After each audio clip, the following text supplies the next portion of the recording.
I'm going to be reading another review from my book, Mind in Evolution, as assessed through reviews of major texts. What is Life? By Erwin, Schrödinger, 1944. Schrödinger was one of the greatest scientists of modern times. He introduced some of the most spectacular advances in early 20th century physics. In What is Life? He applied that new understanding to heredity and by doing so made biology modern. His book inspired the discovery 9 years later of the double helix structure of DNA, which in turn led to the deciphering of the human genome and how the genome is regarded today. Where it suited physicalists to regard the genome as merely a collection of separate genes, each corresponding to a single characteristic, for Schrödinger, the genome was an entirely new kind of entity about which it was premature to make any assumptions. As far as he could, he limited himself to what he could glean from the science of his day. He subtitled his talk, quote, "How can the events in space and time which take place within the spatial boundary of a living organism be accounted for by physics and chemistry?" End of quote. Key to these events was heredity. Experiments had already revealed many of its properties. Already by 1944, they had shown that the heredity material was arranged in a linear sequence, as along a molecule. Now, quantum theory allowed Schrödinger to report that all its properties could be accounted for by a molecule of a kind he called an aperiodic crystal, which, quote, "in my opinion, is the material carrier of life." This phrase, an aperiodic crystal, which at first sounds vaguely poetic, is actually key.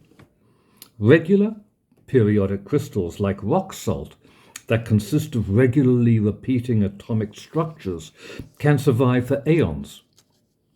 What Schrödinger means is we could expect a similar stability of a crystal that wasn't periodic, that varied along its length, even if its atoms were instead so arranged as to spell out a message. And what message must that be?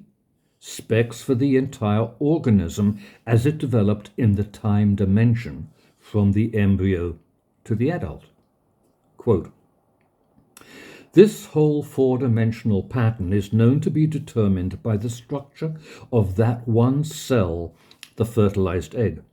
Moreover, we know that it is essentially determined by the structure of only a small part of that cell, its large nucleus. This nucleus, in the ordinary resting stage of the cell, usually appears as a network of chromatin, RNA and DNA, distributed over the cell." Most of the article consisted of technical details needed to communicate such a discovery. Much of the rest about the molecules DNA and RNA and what role they play, I take for granted you already know. But I'll add a few quotes to give some of the flavor of this bridge between modern and really modern times. Quote, "In calling the structure of the chromosome fibers a code script, we mean that the all-penetrating mind once conceived by Laplace, to which every causal connection lay immediately open, could tell from their structure whether the egg would develop under suitable conditions into a black cock or a speckled hen, into a fly or a maize plant, a rhododendron, a beetle, a mouse, or a woman." Schrödinger does refer to units of continuous code in the message as genes. Quote, "What we wish to illustrate is simply that with the molecular picture of the gene, it is no longer inconceivable that the miniature code should precisely correspond with a highly complicated and specified plan of development." End of quote. Schrödinger accepted that mutations could occur in the code, though in his day the term referred to alternative codings corresponding to alternative paths in a living creature's development, rather than to Ronald Fisher's single point damage. Mutations would breed true, and they would be accessible to the action of natural selection. Quote, mutations are inherited as perfectly as the original, correctly unchanged characters were. Mutations are a suitable material on which natural selection may work and produce the species as described by Darwin. End of quote. But he recognized strict limits to the reach of Darwin's mechanism. For natural selection to work, genes must correspond one-to-one with distinct inherited characteristics. Schrödinger doubted that such characteristics existed.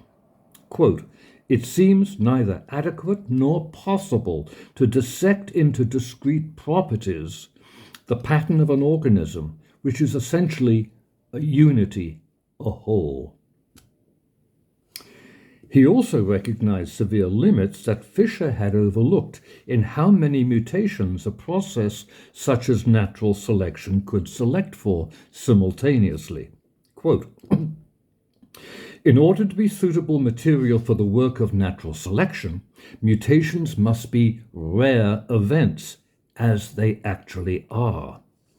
If they were so frequent that there was a considerable chance of, say, a dozen of different mutations occurring in the same individual, the injurious ones would, as a rule, predominate over the advantageous ones, and the species, instead of being improved by selection, would remain unimproved or would perish.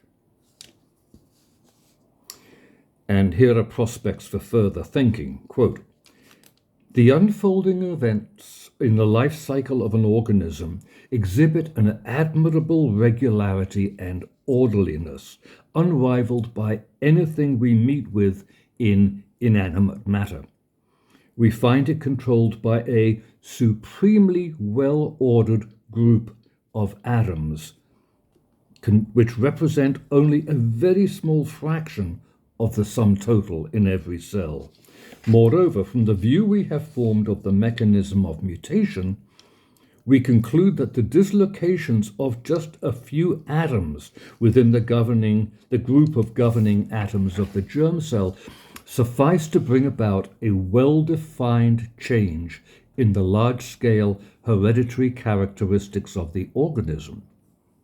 These facts are easily the most interesting that science has revealed in our day. From all we have learnt about the structure of living matter, we must be prepared to find it working in a manner that cannot be reduced to the ordinary laws of physics, and that not on the ground that there is any new force or whatnot directing the behavior of the single atoms within a living organism, but because the construction is different from anything we have yet tested in the physics laboratory. Schrödinger's example of assuming nothing about the genome except what further scientific research would reveal led to a chain of discoveries running independent of adoption of the modern synthesis, genetic mutation and natural selection. The discoveries came slowly at first, but gathered momentum as technologies for the study of genomes developed.